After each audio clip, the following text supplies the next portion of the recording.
Queen's Comic Podcast. Hey, let's go.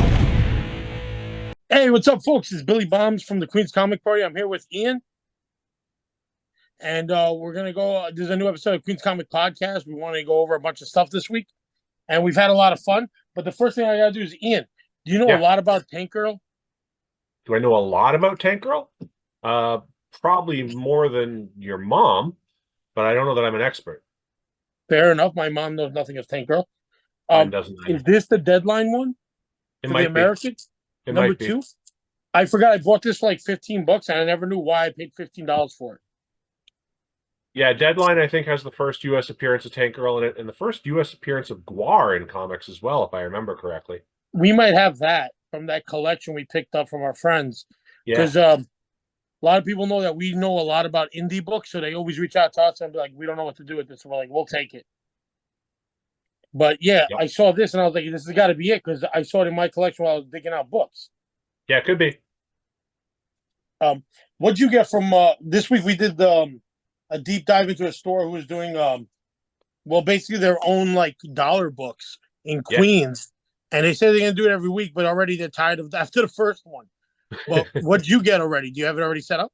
I got a stack. I don't have everything in front of me, but I bought a big fat pile of books, but the ones that are nearby, I got volume 2 of Two-Fisted Tales when Harvey Kurtzman and Dark Horse brought it back. So This isn't the original series from the 50s. This is, I think, late 90s. Always good people involved in this. I got the last 2 issues of the one that I needed to finish the 6-issue miniseries, so I was happy about that. Always like to complete a run. I got this issue of Lunatic Binge, which I bought for that awesome Jack Davis EC style Frankenstein cover. That's an amazing cover. Yeah, it's great. If there was a poster of that, I would hang that on my wall. I got this very questionable issue of Action Comics where Superman looks like he's up to no good. That's my favorite issue. I have that. Yeah, it's pretty hilarious. Definitely a cover way too much going on. Yeah, there's way too much. That kid is understandably upset. 100%. I got issues 2 and 3 of the Haunted Love miniseries from Yo Books and IDW. I had the first one already. It's a collection of Golden Age reprints of like gothic horror / romance stuff. It's pretty weird. I love it. And then I got Blood on the Moon, which is another underground book that Jackson did that details the history of a Native American. He did 2 or 3 of these. I was missing this one, so I was happy to get for $1. I wasn't going to leave it there. I got Space Hawk, some more Golden Age reprints. It's all Basil Wolverton stuff inside. I love Basil Wolverton's art. Anytime I see it cheap, I pick it up. You should too. The last 2 issues of Xenozoic Tales that I needed to finish the run. So that was another run completed. I don't know if you're familiar with this series or not, but Mark Schultz's artwork inside, just as good as Dave Stevens. Works on the same level. Cool. Kind of a retro style to it. It's like if you kind of mesh Dave Stevens and Frank Frazetta, you'd get him. It's beautiful artwork. Yeah, you hit a lot of home runs with that place because you were like, I'm leaving with a giant box. I left with a giant box, yeah. I'm a sucker for martial law, so when I see some martial law stuff I don't have, I grab it. So I got the Hateful Dead one shot, which reprints the stories from Toxic magazine. Oh, I don't even have that. I like that. Yeah, and then I didn't even know this existed. It's a 2-issue miniseries where he crosses over with the Mask. I didn't know it existed either. Yeah, so issue 1 and issue 2. Fantastic artwork. His version of the Mask is crazy. Kevin O'Neill. I'm sorry? His version of the Mask looks insane. The whole thing is insane, yeah.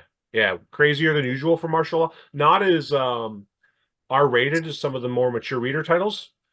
I think because The Mask was maybe a little more kid-friendly at the time, but it's still not for youngins. And then speaking of Dave Stevens stuff, I got this issue of Grendel that he inked the cover on. And then World of Wood number 2. More Golden Age. Is that Dave Stevens? Golden Age stuff. That's Dave Stevens, yeah, inking Wally Wood. And then it's Wally Wood reprints inside. They're great stuff. Really, I love Wally Wood.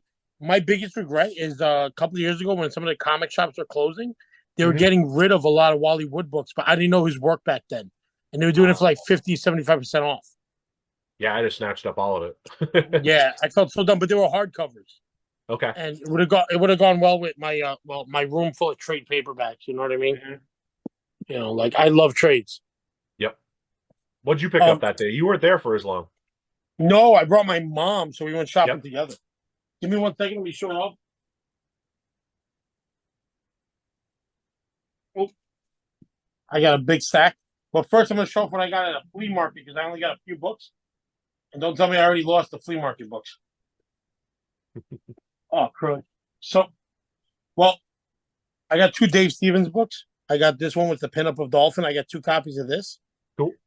I put one on the side for like I'm gonna put on whatnot for the show. I do a $2 start, so whoever wants it for $2 is gonna feel like they want it. Give me 1 second to find the other one because the other one I was very happy about.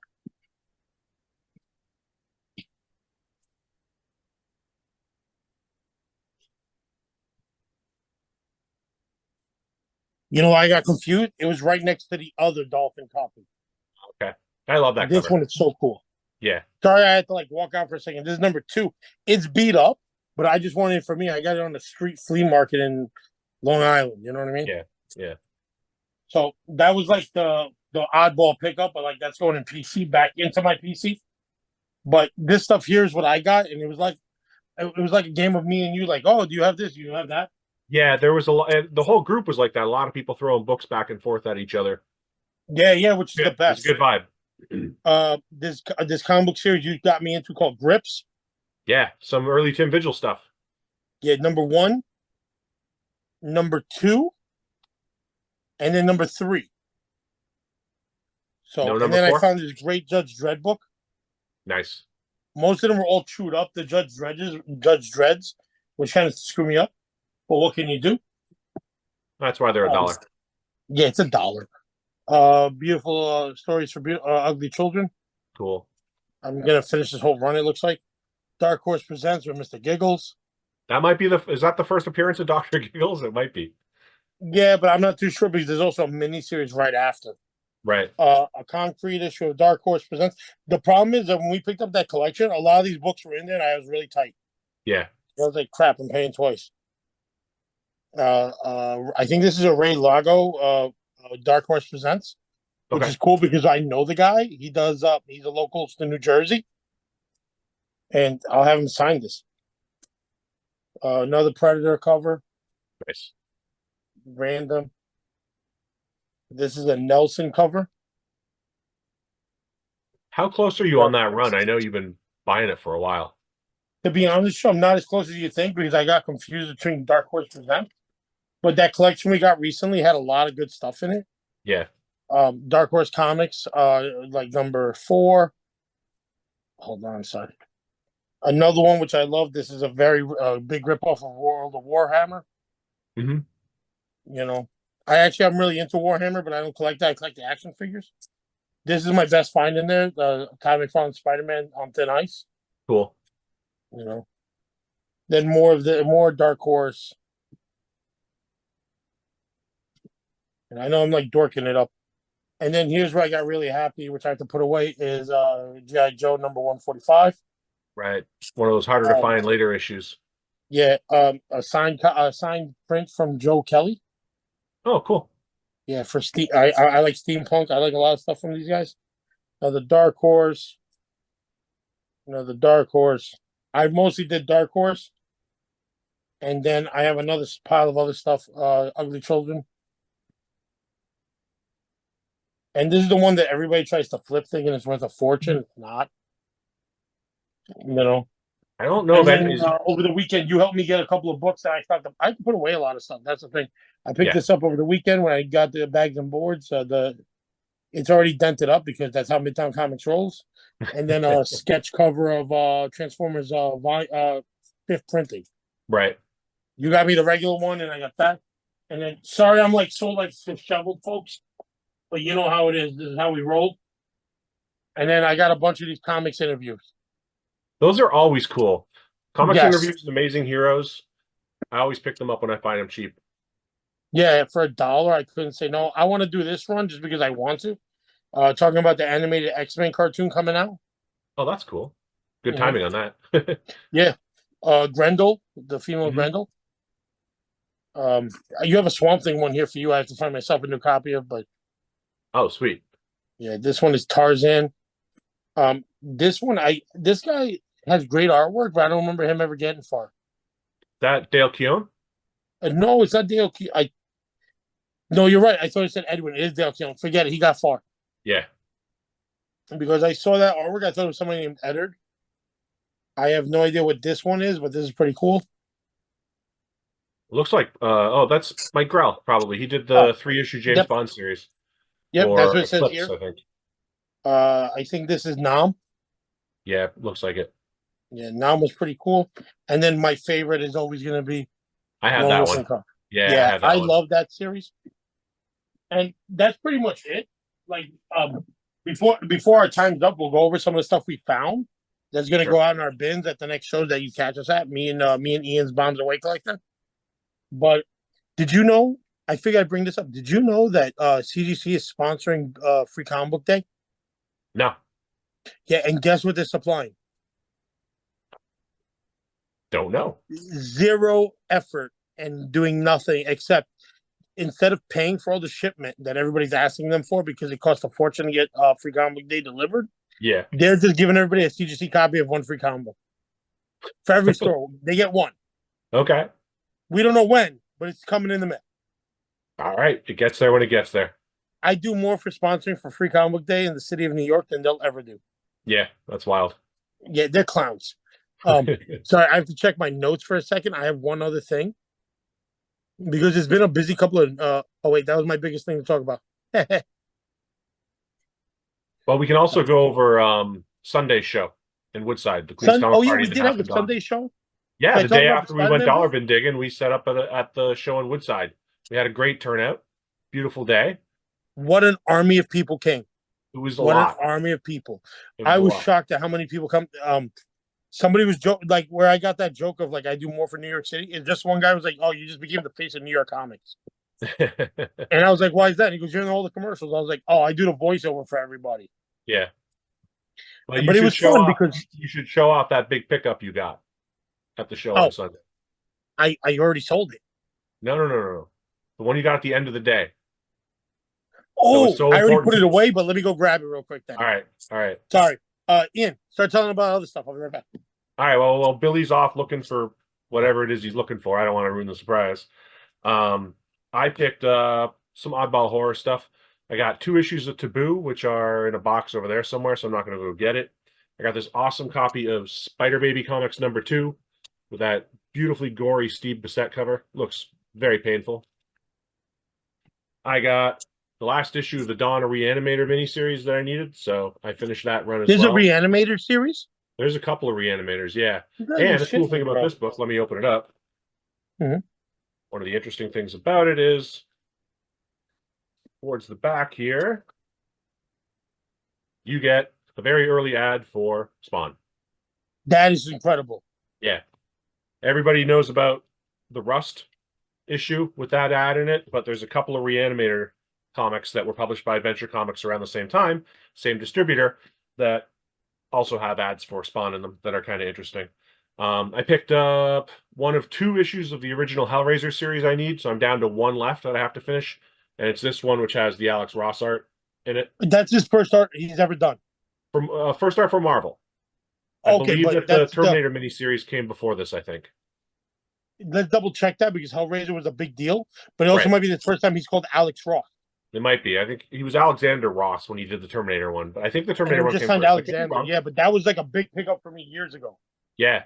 I got a Crumb book that I needed, Self-Loathing Comics. Very nice. Yep, happy to get that. And then my big purchase, thank you to Carl for hooking me up with this nice copy at a nice price, was Swamp Thing #1. That is a great cover. It's a pretty sharp copy, a little bit of damage up here, but I can live with it. That's fine. The copy that I bought when I was like 10 or 11 years old, when I pulled it out of a box a couple of months ago, the back cover had fused to the backing board on it. I don't know if it somehow got exposed to some moisture or what. So when I pulled it out of the bag, the back cover stayed in. So it was trashed. And I'll keep it for nostalgic purposes because that's the book that turned me into a Wrightson fanatic, and I've had it for pushing 40 years at this point, but it was nice to get an upgraded copy that is not falling apart. Definitely. I have some books in here I want to show you. You got to let me know if you got them or not. But Go for it. here's the big purchase for me. This one I got from Heroes Reborn. It's the Ultimate Warrior comic signed by the Ultimate Warrior. Yeah, that's awesome. Yeah, but the big deal for me is that it also has a certificate of authenticity, which is totally like cheaply done from It's 1996 Greg at a Gibbons. comic book store I went to as a kid. And they closed up in like 2000 or 2001. So Where to were they me, this means a located? lot. Huh? Where were they located? The Strike Zone, 3062 Steinway Street, Astoria, New York, 11103. All It right. was literally, oh my God, I even have the same zip code. Not zip code, like 718-545. That was like my phone number as living in Astoria. That's funny. Yeah, because everything, wherever you live, is a region. Like in Ridgewood, like you're 718-821. But this was cool. May 19th, 1996, Warrior One, signed by the Ultimate Warrior. And this is a shop that was up the second floor. Mhm. And the guy still sets up to this day, but he sets up in front of movie theaters selling books. So I really enjoy this because the man's passed on and I like having it. Yeah, that's pretty neat. Yeah. I love dorky shit. This comic book thing's killing me, dog. Like we're doing too much. We are. But It's a lot of work. it's a lot of fun. That's the problem. It's fun, but I mean, I have it. We both have day jobs, so it's like eating into our time and our personal lives and our backs. Well, yeah, and then we also do sometimes we do online, which I'm not a big fan of. But the thing is, though, I like meeting new people and interacting with them, and I think that's the enjoyment of it all. Yeah, the social aspect of it is huge. And my wife keeps telling me when you stop having fun, stop doing it, and she's right. And I bitch and moan every night before it's time for a show because I got to carry all my boxes down and I got to pray that the elevator works, and then I got to figure out where the hell my car is parked and deal with all that nonsense. But like once I get set up, it's a good time. Yeah, I think sooner or later, like give me another week or two, or maybe give me max a month because I have to get a TV out. We can start using the garage more, and we're gonna get a platform. Okay. And then I'll just give you a set of keys, and you can come and go from our garage. Sure. Yeah, that works. Oh, I got one more thing I want to show off. What's up? I didn't pick it up. I got this on mail order. It's the only way to get it, really. But we've talked about Tim Vigil probably more times than most people care about, but I collect his work, and I did just get this. That is crazy looking. What is that? Yeah, so it was put out by Crimson Bat Comics. They have their own backing board. That's funny. And isn't that the Fiend Club? They're affiliated with the Comic Book Fiend Club group. Yeah. And it's a silent issue. It's not very long. It's short. It's basically Vigil doing kind of like a bootleg Batman comic. And nice. It's as gory as you would expect Vigil's artwork to be. It's not explicit the way a lot of his other stuff is, but yeah, and there's an ad for the Comic Book Fiend Club in the back. And then a couple of pages teasing the full issue that's coming out at some point that Vigil didn't work on. But thanks to our friend Tom for the heads up on that, because I did not know this existed until he told me about it. So how heavy was the price tag? Huh? How heavy was the price tag for that one? After shipping, it was like $10. Excellent. Yeah, I love that stuff. Do you want to see some of the weird books I pulled out from that collection we got? Yeah. All right. Big Bird meets Arnold. Dead World. Oh yeah, I know that one. Yeah. This one you might know better than me. The Lingerie Special Chicago. I don't know the Lingerie Special from Chicago. All right. A Bernie Wrightson. Huh? I feel like I've let you down. No, it's okay. I'll leave it on the side for you. You got to double check if you have the Dark Horse Presents with Bernie Wrightson. I do need to double check. Yeah, I'm missing one. I don't remember. He did 2 issues. I don't remember if it's that one or the other one. All right. Did you pick up at a show a book called Godhead? Yeah, I have the first. I have that one, and I have issue 2. Okay. Just that in case. Might have that one, if I remember correctly. It might have an O'Barr pinup in the back. Oh, maybe because you have another O'Barr book I want to show off. Okay. Dude, let me just show it off. The reason everything's so messed up is that this is the whole. Hello, floor. Everything is kind of messed up. I haven't had. I have the Alf Chia pet your wife gave me. Oh, cool. It's just piles and piles of books I haven't been able to put away. Mm-hmm. All right. Oni double feature of the first Blunt Man and Chronic. I think so, and it's in mint condition. This is gradable. Damon Storm from Todd McFarlane. for Don't know that Caliber one. Press. Yeah. That's a Like, I don't McFarlane know. cover? It kind of threw me off. Is that a McFarlane? Oh, it looks like a McFarlane cover. No, it says on the bottom he signed it. Oh, okay. Yeah, and I was like, what is that? And then the usual, like finding well, I'm having a brain fart, Sam Keith, Mm-hmm. Marvel Tales. I know these are reprints, but I love them. One Fisted Tales. Cool. Yeah. This is stuff I have a feeling you're gonna keep a lot of it. Probably. This one you gotta let me know because I like trade paperbacks of Elementals. Okay. Yeah, because I like trades. Um, What's that? Oh, is that Bill the Clown? Is that Boneyard Press? yeah, yep. No, it's not Boneyard Press. It's Slave Labor. Oh, okay. Build the Clown comedy is in pretty #1, and then we have a couple of Toxic Avengers. Very cool. Yeah, it's all mixed up in here. I'm like going through it because like I just put it in my car and I was like, I'll go through it when I'm not doing nothing. Right. Like I'm a big Chiodo fan, so I love this one. That's nice. Yeah. I like his art. I love his artwork. I found another Bernie Wright thing called the Dark Rose. Yeah, I'm pretty sure I need that one. Put that one aside. You got a whole pile, dog. Don't worry. Cool. Gangland. I'm a big fan of Tim Bradstreet. Uh-huh. But let me pull this on the side because this is the goriest cover I've seen ever. Right. Because it opens up to a dead body shot in the toilet. Oh, that's nuts. Yeah, for DC Vertigo. Here we go. Glenn Danzig's Jaguar Guard #2. Mhm. You need this one? I think I have the first 4. Is that a Frazetta cover on that? I think it is. Maybe. Yeah, I see it signed. And then it gets weird. Psycho Killers. Yeah. Like, dude, like I like showing this off. Legends of Folklore. I don't know that one. Yeah. The Psycho Killers books I've seen around. People collect those. Anti-Hitler comics. Yeah, if you're going to be anti something, being anti-Hitler is a good stance. Yeah, but it was like odd. I was like, what the fuck is this? Right. You know what I mean? It's cool, but like, the more Toxic Avenger. Mm-hmm. Another this one's called the Dini double feature. Okay. All Paul's work. Castle Waiting. I don't know that one. I don't know. It's like weird. It's like it's not good artwork. Yeah. Another Jane Silent Bob #44. And yeah, get back to this. Like I love talking about comics, but it's weird when you find something really funky. Mm-hmm. It's part of the fun, though. Predator 2.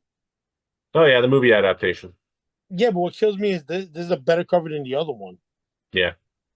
The photocopy of the Toxic. I like that one. That one's cool. Waldo.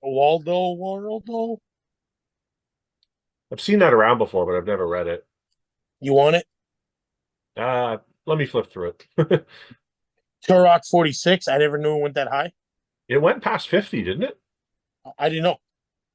And this one I'm excited about is The Bones. Yeah. Such a good series.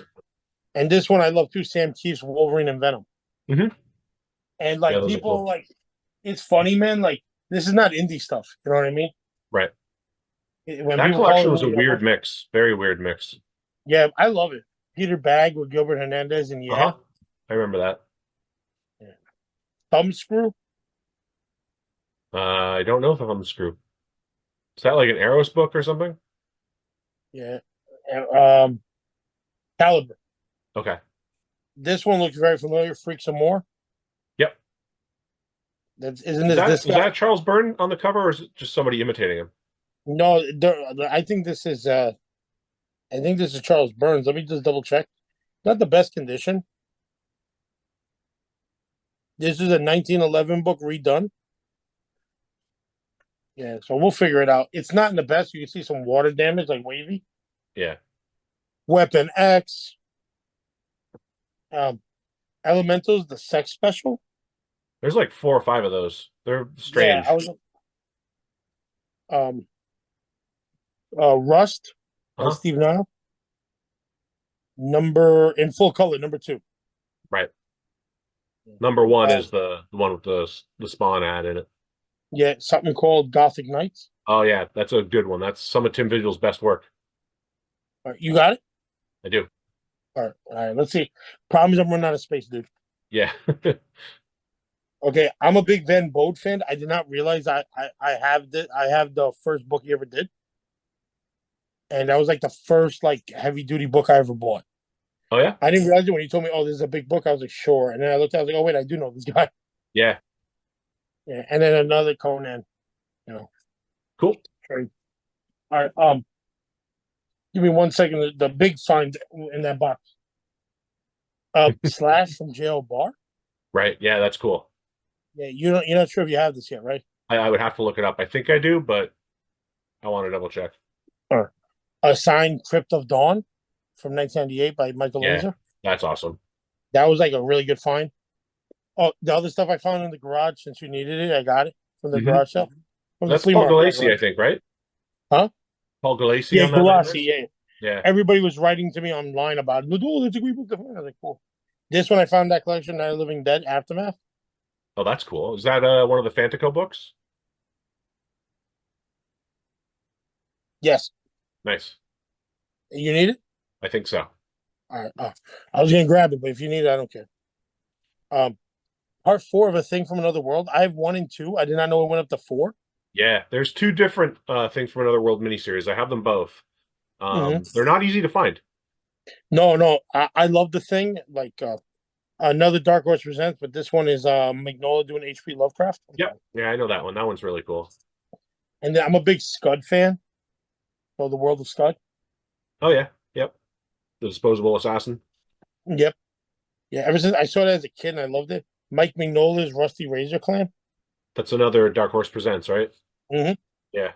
I need a lot of these. And then Negative Burn, but it's Frank Quitely. Oh, that's a great cover. Yeah, dude. This collection, like that made up for anything I thought could have gone wrong. I loved it. Mm-hmm. Because all these books, and then mind you, I've only gone through 2 boxes out of 7. Right. Now there's a lot there. Yeah, it's a We're lot. gonna have to take like an afternoon and just like plow through it.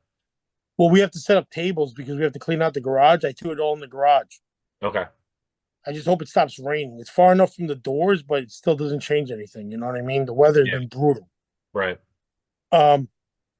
Is there anything else comic book wise that you've been doing lately that you're excited about? No. We do so much comic book stuff that I do get to, like a little bit of fatigue, and I understand everybody else goes through that. That's kind of where I'm at after last weekend. It's like a little bit of burnout. I'm Yeah, and the thing is though, like now I'm starting to realize that it's more better to sell more stuff. Like everybody who collects, you should find a way to make this hobby pay for the next set of books you get. that's the plan. You know, it's just too much stuff. Like, and then on top of it, I'm addicted to so much other stuff like toys. Yeah, I don't have the toy addiction, but I do also collect vinyl and Blu-rays, so not a lot The of room vinyl, left I in the thank store. God I don't. Yeah.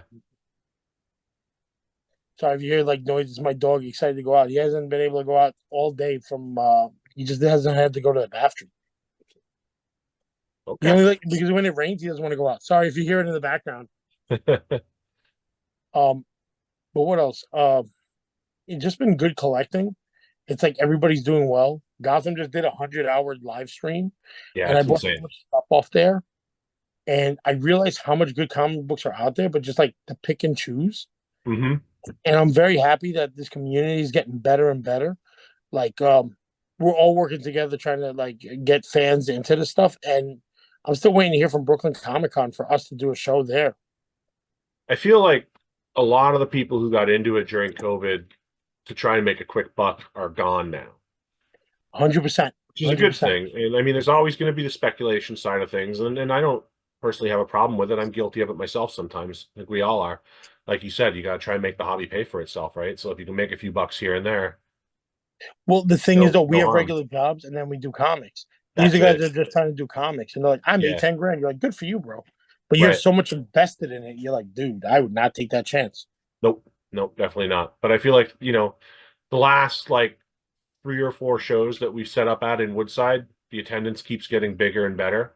People are Mhm. excited about it, and it's the people who are showing up they're not there. Yeah, okay, some of them are there to flip books, right? Some of them are there to dig through dollar bins and make a profit on it. But like even the ones who are doing that, there's still a love of the medium there, I think. And I think that a Yes. lot of the people who are flipping those books are flipping for the same reason you and I flip books, and that's to buy bigger, better books. Yeah. And the funny part is that Dave Stevens is the hot new chick right now, Hmm. even though he's not new. Right. But all those people collecting it were like already like, oh, it's dying down, so just grab what you like. Yeah. And I love that idea. Like Adam Hughes was like a couple years ago because you could get like some of his books for cheap. Now it's already out. Scotty Young's always big. Peach from Moko totally tanked. You know what I mean? Like I see people like I've seen people with Peach from Moko books as their rack books, Hmm. and I find it very cool because I'm like, oh, that's cool, like $5-10. But he was like, yeah, but I have thousands of them. I was like, Yeah. wow. Yeah. He's like, I went heavy on that. I'm like, yeah, but how much did you pay? Like $3.99, and now you're trying to get $5. You know, you feel bad. You're like, let who enjoys the artwork enjoy it. I think she had a problem with that too. Like her fans that really love her work can't get their hands on her work. Yeah. You know, but let's see. I like Like I like a I lot of told her Chip, stuff. huh? I like some of her stuff. I'm okay with it. I'm not. I'm not. Ultimate X-Men's pretty cool. I don't know if you've been reading it or not. Is she doing the interior art or just doing the writing? Yep, she's writing and drawing it. Yeah, That book's gonna take forever, but I'll buy it on trade because I know it'll be good. it's cool.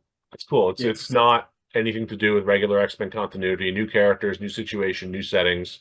It's uniquely Japanese the way her best work is, and That's awesome.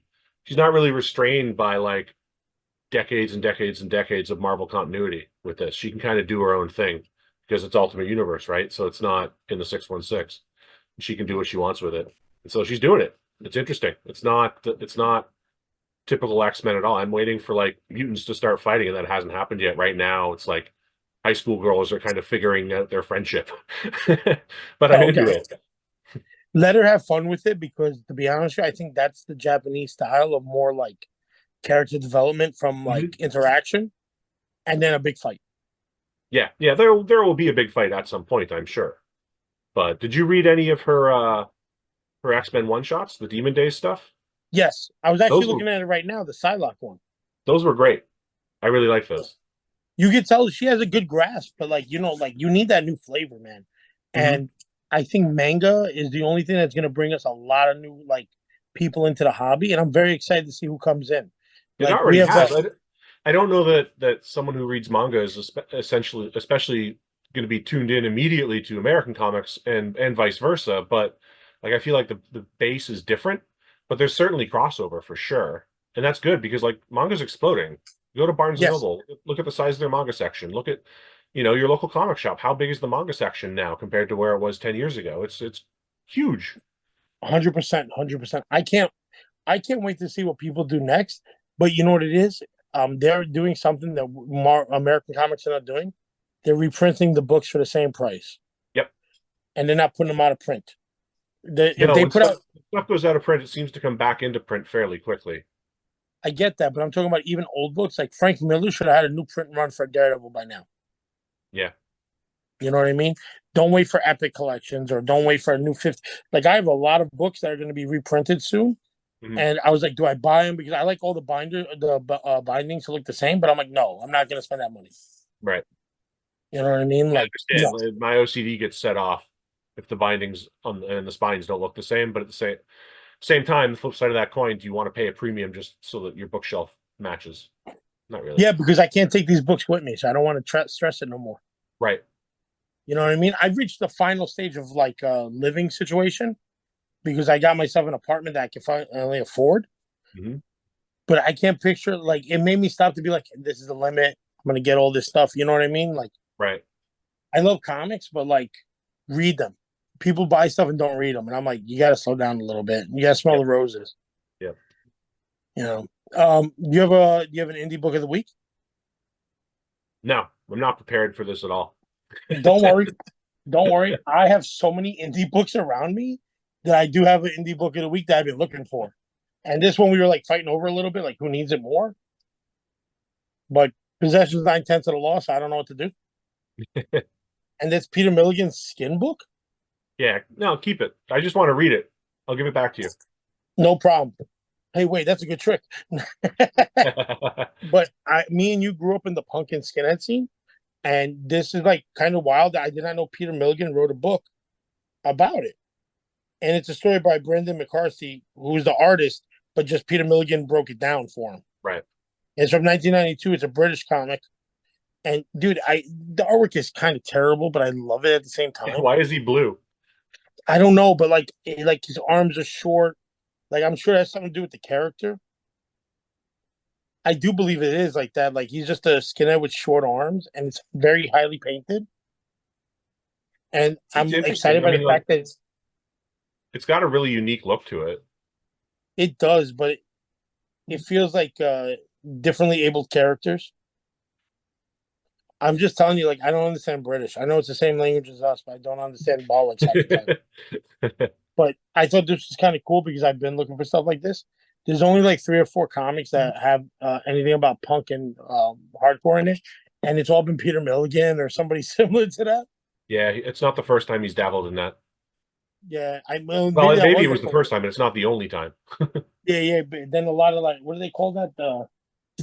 The people who drive the scooters. The mods. The mods, yeah, the mods book, and that's from the DC Vertigo. I think he does it with Brian Boland. That would be a good pairing. Yeah, but it's called The Originals. Okay. Yeah, I got to get that book. That's like on my list. I have a little list of trades. Everything else is like too much comics. We have too many comics. We do. We have a lot. Yeah, dude. I'm looking at this room. I'm like I feel like the walls are closing in on me. Yeah, I hear you.